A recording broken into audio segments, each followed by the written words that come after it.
தமிழ்நாடு இத்தனை லட்சம் உலக வங்கியில கடன் வாங்கி வச்சிருக்காங்க அப்படின்னு தொடர்ந்து சொல்றாங்க. அது ஒவ்வொரு ஆண்டும் ஏறிட்டே இருக்கு. அதற்கான காரணம் என்ன சார்? நிறைய வேலை செலவு பண்றோம். மெட்ரோவுக்கு அவ்வளவு செலவு பண்றோம். செலவு பண்ண திருப்பி கட்டணும்ல. ஓகே. என்னவே அடிக்கடி வரம்பு மீறி பேசுறானே. அது எப்போ குறையும் அப்படின்ற ஒரு டவுட். எது குறையணும் சார்? அது நமக்கு இல்ல எது குறையணும்? அது கடன் சுமை அதுக்கு அப்படியே உங்களுக்கு என்ன இருக்கு சார். பழுக்க தலையா அப்படியே எத்தனை தலை தனியா ஓடி போயிடும். எந்த அளவுக்கு ஒரு அறிவில்லாத தற்குறியை திட்டக்குழுவின் தலைவராக தமிழக அரசு வைத்திருக்கிறது என்பதை புரிந்து கொள்ளும். உங்களுக்கு அதுக்கு என்ன இருக்கு? ஓகே. இல்ல நீங்க பதில் சொல்லுங்க எனக்கு. உங்களுக்கும் அதுக்கு என்ன சம்பந்தம் இருக்கு? கடன் வாங்குறீங்க, இந்த கடன் திருப்பி கட்டணுமா? நம்ம கட்டணும். எப்படி கட்டுவீங்க? மின் கட்டணத்தை உயர்த்துறது, போக்குவரத்துல எல்லாத்தையும் உயர்த்துவாங்க. மின் கட்டணத்தையும் போக்குவரத்து கட்டணத்தையும் சொத்து வரியையும் வீட்டு வரியும் உயர்த்தினா யார் அதை கட்ட போறது? நாங்க தான் சொல்றோம். நம்ம தானே கட்டணும். கேட்கறான் தாள் அறிவு இல்லாம உனக்கு என்ன வந்துச்சுன்னு குடியார கமோதி பேர இதுக்கு மேல ஏதாச்சும் பேசல சங்கல வச்சு கொண்டு விடுங்க. நான் கேட்கற கேள்விக்கு பதில் சொல்லுங்க. அந்த கடனுக்கும் உங்களுக்கு என்ன தொடர்பு? நீ தான் படிச்ச மேதையாச்சே. அரசாங்கம் கடன் வாங்கினா உனக்கு என்ன சிட்டிசனை பார்த்து கேட்கிற?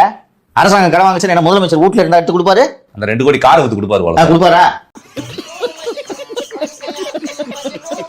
உங்க அப்பா வாங்கியிருந்தாலோ அல்லது உங்க அம்மா வாங்கியிருந்தாலோ அப்பயே தடவை கிடையாது. ஓகே. எவ்வளவு திமிரு தெரியுதா அவங்களுக்குலாம்? இந்த பொண்ணு கேக்குது, உனக்கு என்னமா உங்க அப்பா கடன் வாங்கினாலே நீ பொறுப்பு இல்லையா? நீ கடன் வாங்கினாதான் நீ பதில் சொல்லணும். அரசு அது பாட்டுக்கு வாங்கிட்டு போகுது, உனக்கு என்ன வந்துச்சு? எவனாவது பேசுவானடா அப்படி? ஏய், இவன் சரியான பைத்தியம் இல்ல, சரியாகாத பைத்தியம்டா. நீங்க வாங்கினீங்கன்னா அந்த பொறுப்பு எடுத்துக்கிறீங்க. நான் கடன் திருப்பி செலுத்த வேண்டிய பொறுப்பு உங்களுக்கு இருக்கு. அரசாங்கத்துக்கும் உங்களுக்கு என்ன சம்பந்தம் இருக்கு? ஓகே. இது ஒரு பாயிண்ட் இருந்தாலும் ஒரு டிவி சேனல்ல பேட்டி கொடுக்குறாருன்னா எவ்வளவு திமிரு பிடிச்சவங்களா அவங்க இருப்பாங்க, எந்த அளவுக்கு அறிவு குறைந்தவர்களாக இருப்பார்கள். இவரெல்லாம் பொருளாதார மேதை. இனிமேல் யாராவது நீங்க டிபேட்டுக்கு கூப்பிடும் போது பொருளாதார புடுங்கி ஜெயரஞ்சன் அப்படின்னு போட்டீங்கன்னா அது பொருத்தமா இருக்கும். இந்த பொருளாதார புடுங்கி ஜெயரஞ்சன் சொல்றாப்புல அரசுக்கும் மக்களுக்கும் எந்த விதமான சம்பந்தமே இல்லை அப்படின்றாப்புல. அரசாங்கத்துக்கும் உங்களுக்கு என்ன சம்பந்தம் இருக்கு? ஓகே. அரசாங்கம் கடன் வாங்குது, அரசாங்கம் திருப்பி கடன் கொடுக்க போகுது. யாரா இவனுங்க? எங்கிந்திரா வந்துக்கிறாங்க? நீங்களா சோறாடா சாப்பிடுறீங்க, வலக்கையாலையா சாப்பிடுறீங்க? கூட கேட்கிறேன், தயவு செய்து இடக்கையால சாப்பிடுங்கடா. இந்தியால இருந்து வெக்கமா இருக்கு. சரி, அரசுக்கும் மக்களுக்கும் சம்பந்தம் இல்லை, அரசு எவ்வளவு கடன் வாங்கினா என்னன்னு கேட்கிற இதே பொருளாதார புடுங்கி ஜெயரஞ்சன் 2018 சார் 2018 என்ன பேசினாரு, 2025 என்ன பேசினாரு அப்படின்னு ஒப்பிட்டு பார்த்தாலே சார் எவ்வளவு பெரிய பொருளாதார புடுங்கின்னு தெரியும். சரி, அப்ப நீங்க பரம்பரை எல்லாம் கடன் வாங்கிட்டு போலாமா அப்படின்னா அது மாதிரி வாங்க முடியாது. என்ன கேட்டீங்கன்னா, உங்க உள்நாட்டில் உற்பத்தியுடைய மதிப்பு எவ்வளவு இருக்கோ, தமிழ்நாடு உள்நாட்டு உற்பத்தி அதனுடைய மதிப்பு எவ்வளவு இருக்கோ அதில் 1/4 பங்கு வரைக்கும் தான் நீங்க கடன் வாங்க முடியாது. அதுக்கு மேலே வாங்க முடியாது. இப்போதைக்கு இருக்கிற நிலவரப்படி தமிழ்நாடு வாங்கியிருக்க கடனுடைய அளவு கிட்டத்தட்ட ஏறத்தாழ அதனுடைய உள்நாட்டு உற்பத்தி மதிப்புல ஒரு 23 விழுக்காடு அளவுக்கு கடன் வாங்கிட்டாங்க. 2 விழுக்காடு அளவுக்கு தான் உங்களால் வாங்க முடியாது. அந்த அளவுக்கு அதில் இடம் இருக்குது. அதை தாண்டியாச்சு அப்படின்னு சொன்னோம்னா, அது வரைக்கும் போய் தொட்டுட்டோம் அப்படின்னு சொன்னோம்னாக்கா மேற்கொண்டு கடன் வாங்குறதுக்கு உங்களுக்கு வழி கிடையாது. அது நமக்கு இல்ல எது குறையணும்? அது கடன் சுமை அதுக்கு அப்படியே உங்களுக்கு என்ன இருக்கு இருக்கு? உங்களுக்கு அதுக்கு என்ன இருக்கு? ஓகே. இல்ல நீங்க பதில் சொல்லுங்க எனக்கு. உங்களுக்கும் அதுக்கு என்ன சம்பந்தம் இருக்கு? தொடர்ச்சியா சொல்லப்பட்டே நான் கேட்கற கேள்விக்கு பதில் சொல்லுங்க. அந்த கடனுக்கும் உங்களுக்கு என்ன தொடர்பு? எனக்கும் அதுக்கும் எந்த உங்க அப்பா வாங்கியிருந்தாலோ அல்லது உங்க அம்மா வாங்கியிருந்தாலோ அப்பயே தடவை கிடையாது. ஓகே. நீங்க வாங்கினீங்கன்னா அந்த பொறுப்பு எடுத்துக்கிறீங்க. நான் கடன் திருப்பி செலுத்த வேண்டிய பொறுப்பு உங்களுக்கு இருக்கு. அரசாங்கத்துக்கும் உங்களுக்கு என்ன சம்பந்தம் இருக்கு? ஓகே. இது பிறந்ததுல இருந்தே இப்படித்தானா? மூளை வளர்ச்சி குறைவா? இந்த பொருளாதார புடுங்கி ஜெயரஞ்சன்லாம் ஸ்டாலினை போன்ற உண்டா, திராவிட மாடலை போல உண்டா, ஊபியை பாருங்கள், மாப்பியை பாருங்கள், இங்கே தமிழ்நாட்டை பாருங்கள், இப்படி வளர்ந்துருக்கு அப்படி வளர்ந்துருக்கு உருட்டமா அதோடு நின்னுக்கோங்க. பிடிஆர் தியாகராஜனை விரட்டி விட்டுட்டு இது போன்ற தற்குறிகளை கொண்டு திட்டக்குழுவோட தலைவராக்கி உட்கார வச்சு அழகு பார்க்கிறார். அதனால தான் இந்த ஆட்சி இப்படி முட்டு சந்தில் முக்காடு போட்டுக்கொண்டு இன்று நிற்குது. எல்லாம் நன்மைக்கு, எல்லாம் நன்மைக்கு தான். போட்டும், பீட சீக்கிரம் ஒழிஞ்சிடும். இந்த திமிர்த்தனமும் ஆணவ போக்கும் அந்த உடல் மொழியும் ஒட்டுமொத்தமான தமிழ்நாட்டு மக்களுக்கே கோபத்தை விளைவிச்சிருக்கோம். இந்த கோபத்திற்கு 2026 தேர்தலில் மக்கள் தக்க பதிலடி கொடுப்பாங்க. இந்த உலகம் தோன்றிய காலத்திலிருந்து ஒரு மோசமான சர்வாதிகாரி யாரு சொல்லுங்க? வேற யாரு? நான் தான். ஒழுங்கினமும் முறைகேடும் தலை தூக்குமானால் நான் சர்வாதியாக சர்வாதிகாரியாக மாறி நடவடிக்கை எடுப்பேன். புடுங்கிருப்பாரு, அப்படியே ஒரே புடுங்க புடுங்கி இங்க நின்றுப்பாரு. கேட்ட பையன் சார் இந்த பால்சாமி. பச்சையா சொல்றேன், இது வரல யாரும் சொல்ல, நானும் சொல்லல. அப்படி என்னதான் சொல்ல ஆசைப்படுற? முழுசா சொல்லிருக்கா, நான் கேட்டு தொலைறேன். பாஜக என்பது அகில இந்திய திமுக, திமுக என்பது தமிழ்நாட்டு பாஜக.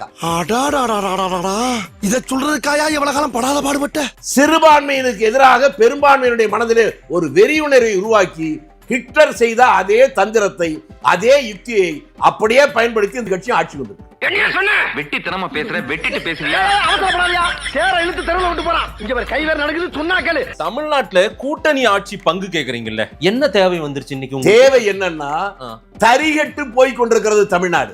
மாப்ள ரகசியத்தை அலௌன்ஸ் பண்ணாதே அசிங்கமா நினைப்பாங்களா இல்லையா? என்ன மாமா உனக்கு இதெல்லாம் பழக்கப்பட்ட விஷயம். அந்த மூக்கணாங்கயிறு போட்ட மாதிரியாவது தரிகட்டு ஓடாம நிறுத்தி வைக்க முடியும். ஆனாலும் ரொம்பவும் கிருத்திரம் பிடிச்சு அலையறீங்கடா அந்த ஊர்ல. திமுகவை பார்த்து பிஜேபி பயப்பட்டு இருக்கு டெல்லியில. அப்படியா? நமக்குள்ள நடக்கிற இந்த டீலிங் வெளி உலகத்துக்கு தெரியக்கூடாது. தெரிஞ்சா அசிங்கமாயிரும். யாருக்கு? எனக்கு. இதை சொல்லுகின்ற யோகிதை அவங்களுக்கு இருக்கான்னு யோசிக்கணும். ஆர்எஸ்எஸ்க்கு எதிரானவங்க அவங்க சொல்றாங்க. தயவு செஞ்சு அமைதியா இருக்கணும். கேள்வி கேட்டீங்கல்ல, பதில் சொல்லணுமா இல்லையா? ப்ரோ சூத்து மூடிட்டு போனாலும் உட்காருங்க ப்ரோ. 1008 டென்ஷன்ல இருக்கேன் ப்ரோ, ப்ளீஸ் ப்ரோ. ஆர்எஸ்எஸ் அது ஒரு நல்ல இயக்கம், சமூக சீர்திருத்த இயக்கம். என்னடா போற ஐயா உனக்கு வந்துறியா ஒருத்தர் நில்றா அவரு விளையாடியா சும்மா நில்றா. நம்ம ஊர்ல இருக்கிற திராவிடர் கழகத்தை போலதான் ஆர்எஸ்எஸ். நாங்க சொன்னோமா இடம் சரியில்லை கிளம்பிட வேண்டியதான். கூட்டத்துல பச்சை சட்டக்காரன் எஸ்கேப் ஆகுறான். போனா ரத்தம் கட்டிச்சான். யார் சொன்னா? ஐயா கலைஞர் சொன்னாரு. எங்க அந்த கிழவன் படுத்து தூங்குறாரு. தூங்குறானா? 7 மணிக்கு அப்படி இல்லடா உனக்கு. இந்த நாட்டினுடைய சுதந்திர போராட்டம் உச்சத்தில் நடக்கிற போது உங்களுடைய தாய் திராவிடர் கழகம் மேன்மை தங்கிய பிரிட்டிஷ் நாடுக்கு இந்த மாநாடு ஒரு வேண்டுகோளை வைக்கிறது. நீங்கள் சுதந்திரமே தரக்கூடாது. டேய் நீ நல்லா இருக்க மாட்டடா, நல்லாவே இருக்க மாட்டடா. அப்படியே தருவதென்று முடிவு செய்து விட்டாலும் சென்னை ராஜதானிக்கு தரவே கூடாது. இதுக்கு ஒரு 4 பேர்த்த மூத்திரத்தை வாங்கி மடக்கு குடிக்க வேண்டியதானே? ஏன்டா இந்த வேலை பாக்குறீங்க? ஏனென்றால் மேன்மை தங்கிய பிரிட்டிஷ் ராணியின் ஆட்சியின் கீழே எப்போதும் நாங்கள் வாழ விரும்புகிறோம். தீர்மானம் போட்டு முன்மொழிந்தவர் யார் சொல்லுங்க? பெரியார். நீங்க நம்பர் 1 டுபாக்கு, அவன் நம்பர் 2 டுபாக்கு. நான் நம்பர் 1. அவங்க கூட வெக்கம் இருக்கிற, மானம் இருக்கிற, சூடு இருக்கிற, சொரணை இருக்கிற காங்கிரஸ்காரன் எப்படிங்க இருக்க முடியும்? கூட்டணியிலே இருக்க போறீங்க அப்புறம் என்ன? அப்படி இருக்கிறவன் எல்லாம் மானம் கட்டவனா இருப்பான். சரி, எனக்கு மானம் இருக்கு. நீ இருப்பியா மனுஷனா? நீ மானம் கட்ட பயல. நான் மானம் உள்ளவன்டா. ஒரு தேஜஸ்வி தோத்தது காரணம் சொல்லட்டுமா? காங்கிரஸ். உங்க ஊர் முதல் மந்திரி இங்க போகாம இருந்தா அவர் ஜெயிச்சிருப்பார். டேய் அவன ஒரு ரொட்டி கூட திங்க மாட்டேங்கடா. நீ எல்லாம் ஏன்டா உசுரா இருக்க? இதெல்லாம் ஒரு போப்பாடா. ஸ்டாலினால தான் பீகார் தோத்துட்டீங்க. இப்ப நான் என்னங்க சொன்னேன்? ஸ்டாலினால தான் தேஜஸ்வி யாதவ் தோத்ததா? தோப்பதற்கு திட்டமிட்டு சொன்னீங்க. முதுகுல குத்திட்டு இல்ல முதுகுல குத்திட்டு தப்பா இல்ல. சார், இது இந்திய எதிர்ப்பு மாநிலம் சார். நீங்க போய் பெரிய இந்திய எதிர்ப்பு வீரர்களா நீங்க? அப்ப ஏன் உங்க வீட்டுல இருக்க உன் தங்கச்சி இந்தி படிச்சது? உங்க மாமா மகள எப்படி இந்தி படிச்சா? இந்தி வந்து விட்டால் அம்மா என்று அழைக்க முடியாது, மாதாஜி, பிதா என்று அழைக்க முடியாது, பிதாஜின்னு சொல்லணும். ஊரெல்லாம் சொல்லிட்டு உங்க பேரன் எப்படிங்க டெல்லியில சின்ன வயசுல மந்திரியா இருக்கிறான்? அவனுக்கு நல்லா இந்தி தெரியும். 1000 பேரை பார்த்திருக்கிறேன், ஆனா உன்ன மாதிரி ஒரு டுபாக்கு கூட நான் பார்த்ததே இல்ல.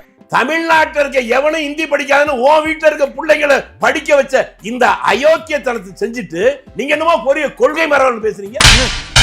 நீ கேட்ட ஒவ்வொரு கேள்வி என்ன செருப்பால அடிச்ச மாதிரி இருக்குடா. மாதிரி இல்ல, உண்மையிலே செருப்பால தான் அடிச்சது சார். கொள்கை கூட்டம் தான் சார் அது. என்னது ஒரு பேச்சுக்கு சொன்னா உடனே நல்ல செருப்பா பிக்கிறாங்க. திராவிட கூட்டம். நீங்க நடத்துற பள்ளிகளில் அதிலே இந்தி இருக்கு சார். நீங்க பேசுவதற்கும் செயலுக்கும் சம்பந்தம் இல்லை. வாயாலே வட சுடுவார் நன்றாக, வாயாலே வட சுடுவார். ஏங்க 85 வயசு துரைமுருகன் பொதுவுல இன்பா ஐயா. எனக்கு வாழ்க்கையில ஒரே ஒரு ஆசை தான், ஒரே ஒரு ஆசை. எங்க ஜமீன்தார் சின்ன ஜமீன்தாரை நாங்க முதலமைச்சர் ஆக்கி அழகு பார்த்துருவோம். எங்க ஜமீன்தாருடைய வாரிசு இன்பையாவே முதல் மந்திரியா வந்து அதிலே நான் மந்திரியா இருக்கணும். இன்ப நிதிய முதலமைச்சர் ஆக்குதான் சாவம். இப்பவே செத்துரு, நீ இப்பவே செத்துரு. சாவு சாவும்ல செத்த பையல. நீ நலமா இருந்தா ஒளிஞ்ச எனக்கு பத்தி நீ சாவும்ல செத்த பையல. விரக்திய வேதனைய மக்கள்கிட்ட கொட்டியிருக்காரு. உங்ககிட்ட சொன்னாரா என்ன? பொது இடத்துல சொன்னாரு. அவனை சொல்லி நிறுத்துங்களேன்டா. அவன் நிறுத்துற அது லூசுக்கு மட்டும் வந்துட்டே இருக்கான் போடுறா. வாய்க்கு வந்ததெல்லாம் பேசுறதா உங்களுடைய வாடிக்கையை வச்சீங்கன்னா நீங்கள் திமுகவுடைய கொள்கை பரப்பு செல்ல விரைவில் அறிவிக்க விடுங்க. என்ன பாக்குற? துப்புறானேனா உன்ன மூஞ்சில வேற யாரும் துப்ப கூடாது பாரு. அத நான் துப்புறேன். திமுகவினர் சொன்னதான் நான் கேள்வி. அதனால தான் சொல்றேங்க. இப்படி கிறுக்கு யாரோ கிறுக்கன்னு சொல்றதெல்லாம் நீங்க கேள்வியா வச்சீங்கன்னா நான் என்ன பண்ண முடியும்? ஏப்பா பேசிட்டு இருக்கும்போது இடையில ஐயாவா வாடா வாடான்னு எதுவும் சொன்னியா? ஃப்ளோல ஏதாவது வந்திருக்கும். புலவுல கெட்ட வார்த்தை கூட வரும் சில நேரத்துல. உங்களுக்கு கவலையே இல்லையா? தமிழ்நாட்டுக்கு இந்த 5 ஆண்டுகள்ல 4.5 ஆண்டுகள்ல 5 லட்சம் கோடி புதுசா கடன் வந்திருக்கு. அத பத்தி நீங்க கவலைப்பட்டா நீங்க புத்திசாலி எடுத்துக்கலாம். பேசாம லூசுன்னு ஒத்துக்கிட்டு உசுரோட ஊரு போய் சேர்றதுதான் நல்லது. நான் லூசுதாங்க, நான் லூசுதான். எல்லா வரியும் இன்னைக்கு 2 மடங்கு 3 மடங்கு கூடி போச்சு. அதை புரிஞ்சுக்கிட்டா நீங்க புத்திசாலி எடுத்துக்கலாம். எந்த கொம்பனும் குறை சொல்ல முடியாத அளவிற்கு ஆட்சி நடத்தி கொண்டிருக்கிறார். ஏன்டா பச்சை போய் பேசுற, ஓபனா பேசுற? கனிமொழி போன தேர்தலில் சொன்னது என்ன? இளம் விதவைகள் இருக்கக்கூடிய மாநிலமாக தமிழ்நாடு மாறிக்கொண்டிருக்கிறது. ஏன்னா மதுவுக்கு அடிமையாக கூடிய அந்த நிலை அதிகரித்தே கொண்டே போகுது. இந்தியாவிலேயே அதிகமான இளம் விதவைகள் இருக்கிற மாநிலம் தமிழ்நாடு. அதற்கு காரணம் இங்க இருக்க டாஸ்மாக் சொல்லுச்சா இல்லையா? சொன்னாங்க. என்னம்மா நீங்க இப்படி பண்றீங்களா?